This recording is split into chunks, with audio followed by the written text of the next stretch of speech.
Introduce me again. How do I look? Beautiful. Hi guys, what up? Welcome to another Testimony Tuesday. Thank you for joining us. Thank you for tuning in. Today's guest is Jazmine Wilson. We're here on her comfortable couch. She's going to share some of her testimony. We're going to have lots of laughs, lots of wisdom being shared with you guys. Hopefully very helpful for you on your journey. So go ahead, Jazmine, introduce yourself. Tell us a little bit about yourself. My name is Jazmine Wilson, and this amazing young woman sitting next to me is Shanice Holmes. Shanice and I went to college together.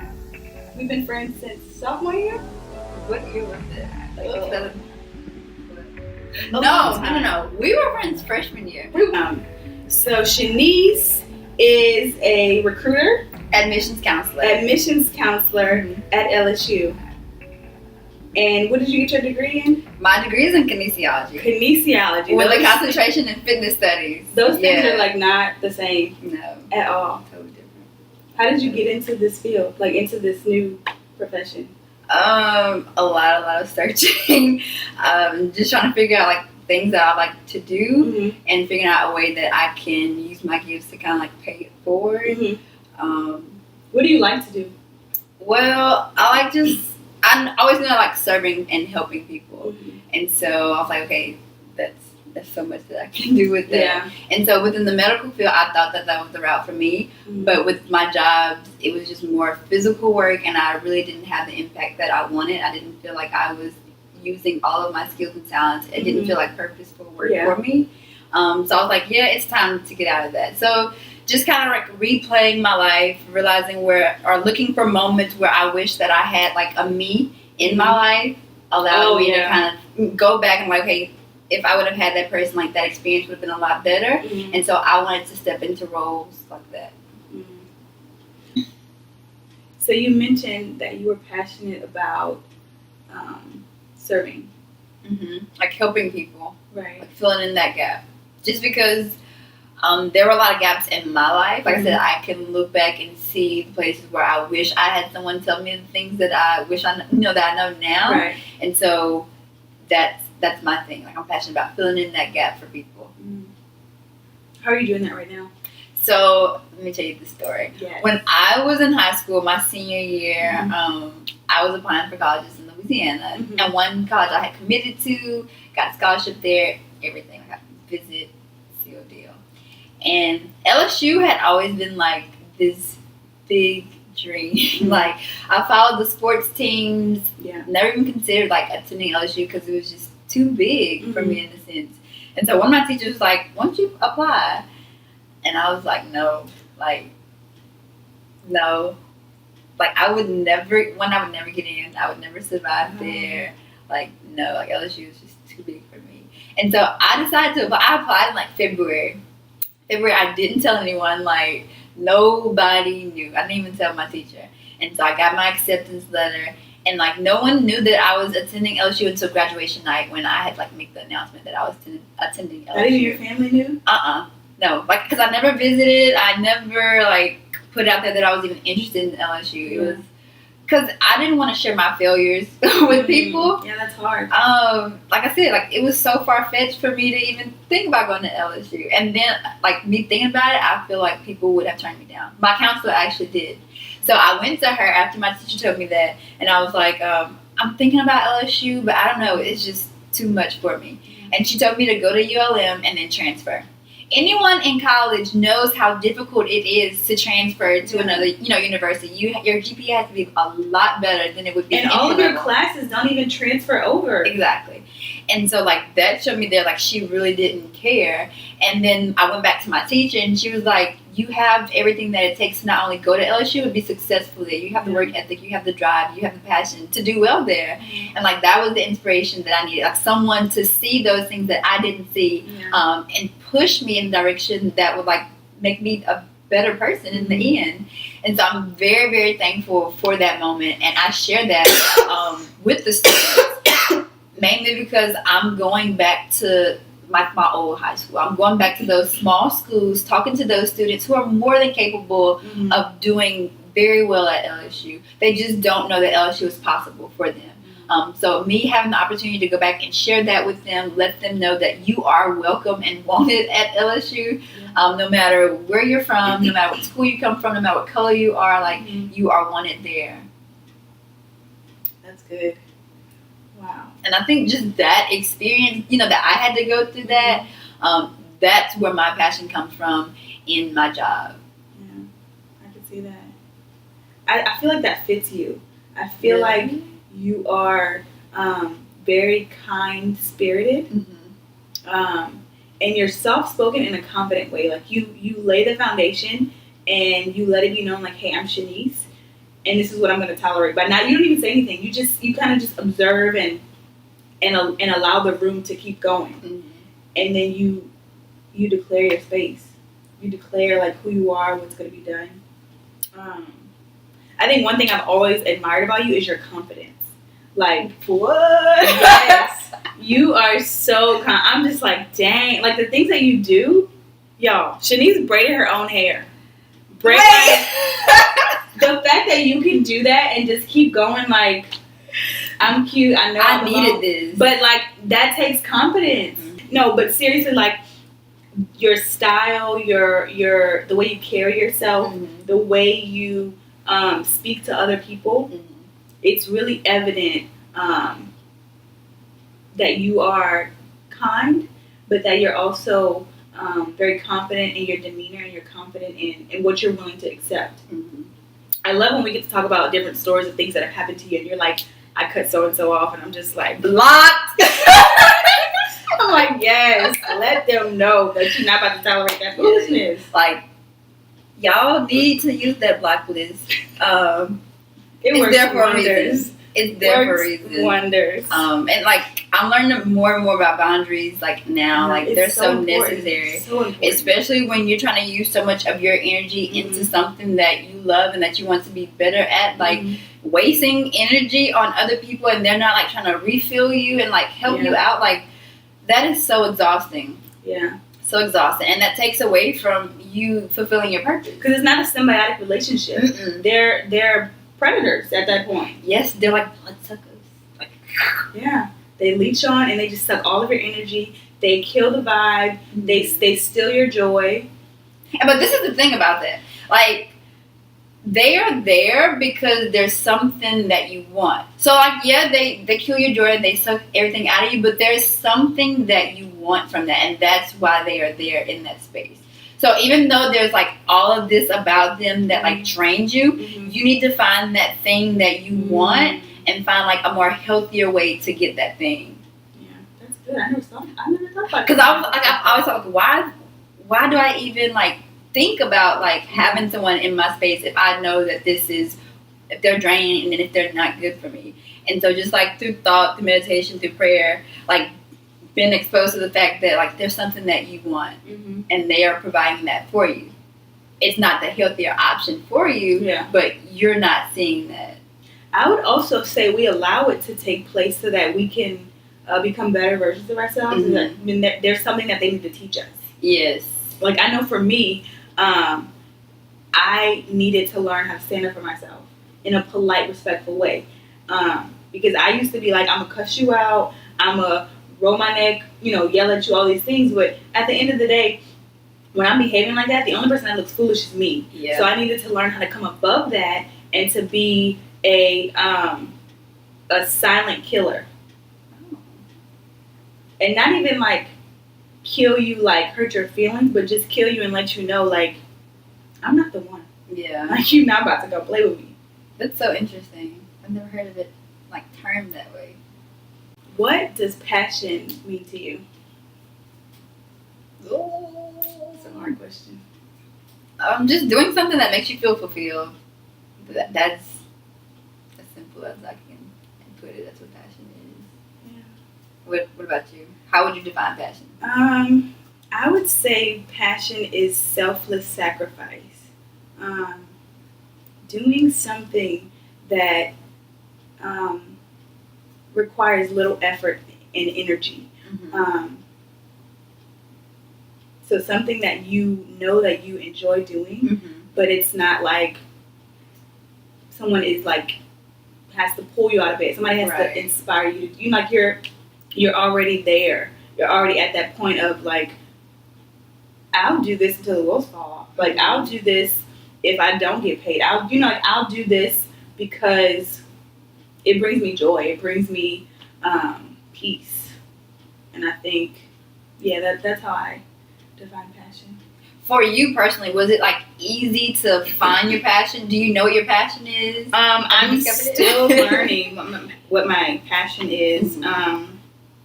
So I recently learned that my passion is working with children, and it's so funny because the way my insecurity is set up, people had to constantly remind me, like, "Oh, you're so good with them," and I'll be like, "Good with what? With who? What are you talking about?" And so I would have to constantly hear it all the time and be reminded, because I was doing what I love to do, and it came so easy and so naturally that I didn't see it as a gift. I saw it as like, I just get to serve. I just get to be a vessel. I just get to meet a need. Right. And so for me, it wasn't like, oh, you're passionate about this. It was more of, you're just doing something you like to do. I would also say I'm passionate about, like I recently learned that I'm good at encouraging people. This summer, I was really big on like figuring out what my spiritual gifts were. And so I did a spiritual gifts assessment and like trying to figure out what they were. And I got like service, leadership, exhortation, like a bunch of different things. And I was like, leadership? You got to come again with that one, because that's not really where I'm at. Really? Yeah, I don't see it in myself. Okay. But I've been told. Yeah. And it may just be because I don't practice it enough. I think it's also another insecurity because people have always said, oh, you're too bossy, or oh, you're a B, or oh, you're, you know, like just negative things that I've allowed to kind of seep in and just hang around too long. Yeah, but that one was really like, are you sure that's for me? Like, maybe I just put the wrong answer. No, you're definitely, that's you. Accept it. Let that sink in. Okay. Walk in that gift. Thank you. Yeah, that's totally who you are. What else would you say you see in me? You're very humble. Really? Yeah. Wait, like, heck yeah. Really? Yes. Wow. You don't think so? No. I mean, I don't think I'm out there like, hey, look at me. But I say it as shy. I don't see it as humility. No, I definitely see it as humility. But then you also have like this quiet confidence about you as well. I do see that. And so like how you were talking about going into the school, so like you have to like have that, you know, that big boss mentality. I don't think you have to, just because you carry this thing about you, to where you don't have to throw it out there. Like it's just who you are naturally. Yeah, and I've noticed over the years that, you know, people always say that they'll give the analogy of like, oh, when I walk in the room, it stops. That literally happens. Like, I've seen it, and I'm just like, at first it took me by surprise, and I'll be like, what's going on? And then I had to realize who I am. I had to remember what my name is. And I'm like, of course the room stops. I'm here. Yeah. Like, what do you mean? And that's okay, too. Like, that's not like prideful or anything. That's not arrogance. That is definitely needed. Yeah. And I feel like the leadership position that you are holding, you're definitely going to have to feel that way. Because there may be some people who test you on that. Yeah. So, mentally and emotionally, you got to be prepared in that aspect to battle that. Yeah. So when you like hear the word passion, like what is it that comes to mind for you? Wow. I don't know. When I think of passion, I see like foreign countries. I see like kids like in orphanages. I see like myself frolicking through like sunflower fields. I love sunflowers. Like they just resemble so much growth for me. Oh. I see love when I think of passion. I see it. You know, yeah. It's I can't even explain what it looks like. I see it. Yeah. And it's so beautiful. Like it's like a warm hug. Yes, that's what I was thinking on the inside.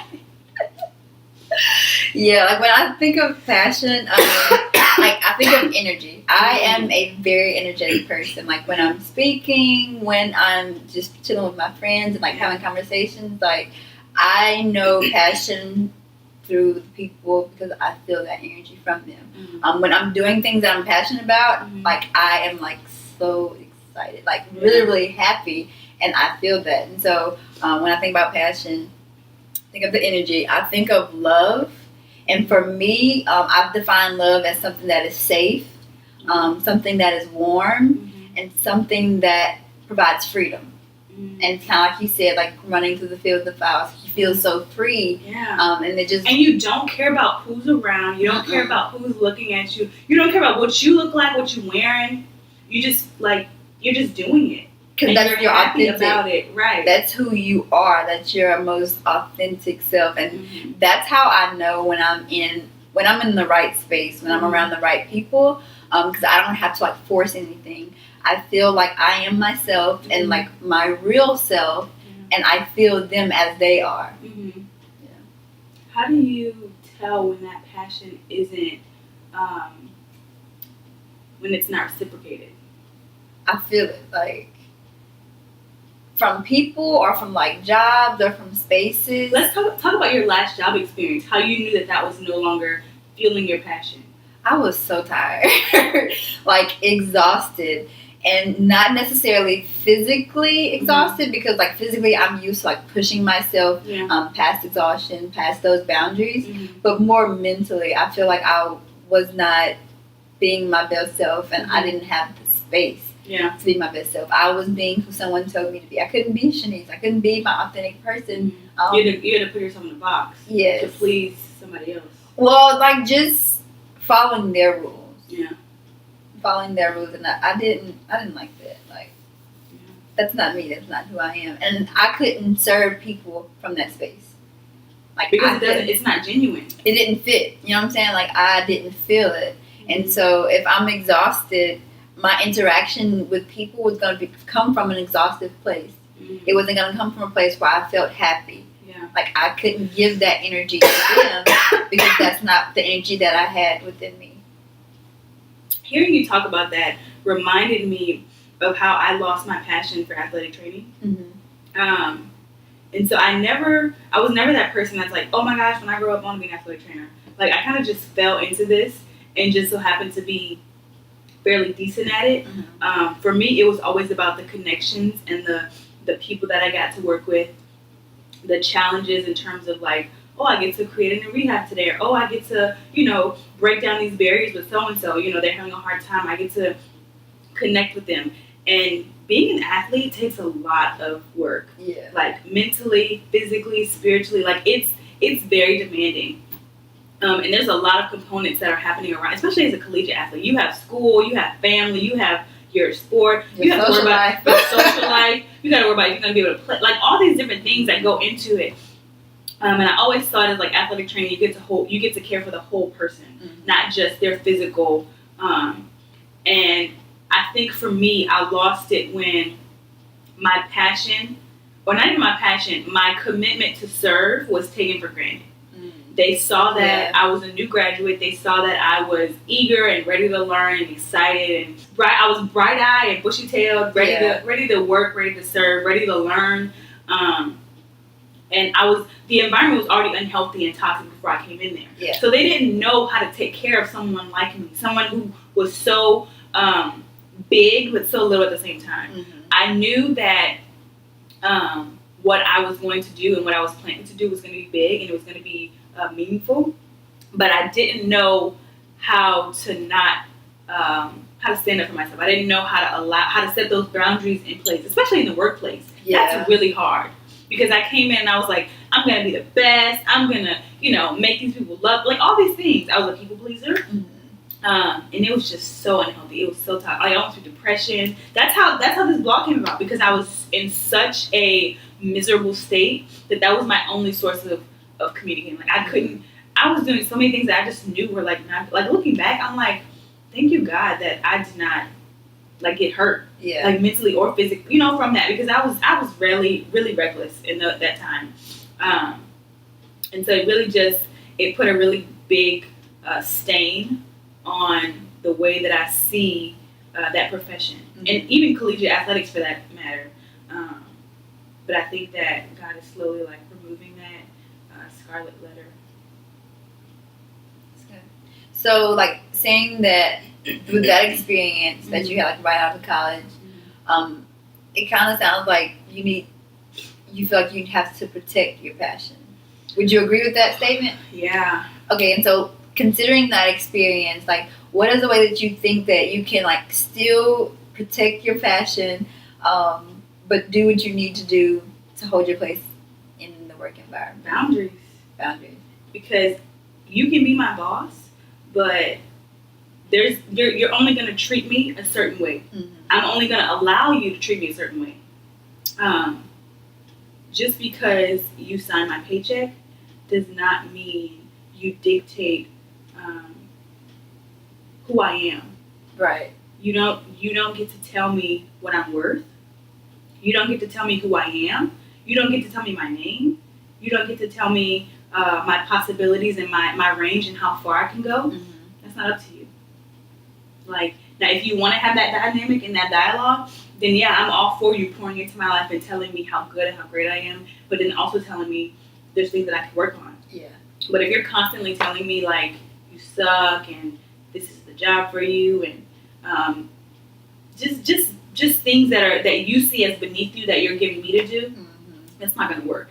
And I think that's why I'm so grateful for this new position, because I was very upfront with them. And I let them know about my history, my past, and these experiences that I had had. And they were, like, very empathetic. They were like, I'm really sorry that you experienced that, but it's not like that everywhere. And they even shared their experiences with me and showed me that, it happens to the best of us, but you have to get up and you have to continue to fight for what you love. Mm-hmm. And I think, for me, this is the best of both worlds, because I enjoy watching sports, but then even more, I enjoy the people side of it. I enjoy being able to have those connections and those relationships, and just seeing a family that is, like, so excited because their son just made a touchdown, or seeing a senior volleyball player get her first dig. Just it's the little things that are just like, oh, like, I'm so glad I was here for that moment. Yeah. Or I'm so glad I got to see you from the beginning when you couldn't do anything. You couldn't do a squat, and now you're here. Like, what's up? I've arrived. Yeah. So yeah, that is where I am. And so that's good, because, like, no matter if you have, like, the dream job of your life, like, everything will not be perfect. Never. And I'm also trying to keep that in mind as well, because I have these clouded judgments, and I'll put these unnecessary expectations on things, and I'll say, oh, it's going to be so great, it's going to be perfect, and then it arrives and it's not, and then I get let down. But I'm like, it was still run by a person. Yeah. And that person is flawed. Yeah. Excuse me. So you can't put those expectations on a man. Right. A man can't give you what you want or what you need. Mm-hmm. So you have to go within yourself and say, if I can't do it, I need to go to the one who can. Yeah. And I know that you can't give me that, and I can't give that to myself. So I have to then say, okay, God, what's the next step? Mm-hmm. Have I outgrown the space? How can I make this space more efficient? How can I make this space more reflective and more passionate? Right. Okay, Jazmine, so with you in this new season of life, moving all the way back home since what? Like 2011. Wow. So how did you get to this exact moment in time? Wow. It took a lot of humility. Mm-hmm. It took a lot of self-realization, a lot of acceptance of who I am and who I'm going to be. I really just had to die to myself. Like, there was a lot of second guessing myself and not thinking that I was ever, because I'm going back into athletic training, and I haven't done that in probably almost 2 years. And the last time I did it, I was like, oh, I hate this. I'm never doing it again. Like, it's awful. And then my mom was like, apply for this job, and I was like, girl, bye. I don't want to apply for that. Mm-hmm. But I ended up applying for it anyway. And I never thought that I would get it. Never thought I would have gotten it. But the fact that I did get it shows me that there's something there for me. Mm-hmm. And similar to you, my passion is serving people. My passion is uplifting and encouraging, especially with high schoolers. Like, there's something there that, at least for myself, I know that was missing. Mm-hmm. And I know that if I had, like you said, if I had someone like me in my life at that time, I probably wouldn't have made the same mistakes, or I probably wouldn't have seen myself the same way that I saw myself, or I probably wouldn't have, had the insecurities and the doubt, or just something may have been different. Right. And so I know that I'm going into this for a reason. I know that I'm going into this to serve and to sacrifice. And so just reminding myself of that and seeing how I can pour into the next generation and how I can make sure that there's change. Because there's no reason that we should be making the same mistakes constantly. Like, I am a huge proponent of learning from other people's mistakes so that you don't have to. Yes. Like, there's no reason we should be continuing this generational cycle. Like, I'm gonna break it. I feel you. I definitely feel you on that, yeah. So that's what my goal is. That's what my plan is. And so I'm excited, but I'm also a little hesitant because me and high schoolers are like, they're gonna look at me and be like, "You one of us? Why are you talking to us like that?" You never know. They may not, though. It just depends on like what they get, what feel they get. You're right. You. And a lot of times I make the mistake of going in and putting my foot down before I've showed them that, oh, I'm passionate, oh, I care. Mm-hmm. And somebody recently made me aware of that, and so that's my focus, is going in and like showing them that I care, but then gradually going in and make my changes, because it's going to be my program, like it's going to be my school. Right. I'm going to be the only one in charge, and so essentially, I need to make it work for me. Exactly. But I also need to respect the boundaries that are already in place, and not come in like big bad, like I'm here, bow down to me type mentality. Just going in like as yourself, and then like you will connect with who you need to connect with. That's like, I like speaking with people and like giving presentations, but I don't as well, just because I'm a huge people pleaser and I want to be accepted by everyone. Yeah. And so before I even like speak with the students, the counselors, like I'll pray like, just let my words resonate with someone, even if it's not going to resonate with everyone, because I know that it's not going to resonate with everyone. Yeah. Everyone won't feel me, and that's okay, but there will be someone there that will kind of get what I'm saying, and something will resonate with them, whether it's a big thing, whether it's a small thing, like someone in the room. I'm there for someone in the room. Right. And I think that's the amazing thing about God, is that you could say something for yourself and someone gets something out of it. Like, you don't know who's in the room, you don't know what their circumstances are, you don't know what they're going through, but God is doing something in their heart through what you're saying, and it's just so amazing that we get to be a part of that. We may be terrible speakers, we may be terrible encouragers, but it's something in our commitment, in our dedication, in our obedience, that when we do those things, that even if we are not good enough, He speaks through us and He uses us for His benefit. Yes. Let Him use you, girl. If you could leave your audience with one thing about passion, what would you tell them? I would say that you are responsible for your passion. You are responsible for your peace. And you have to always remember why you got started to begin with.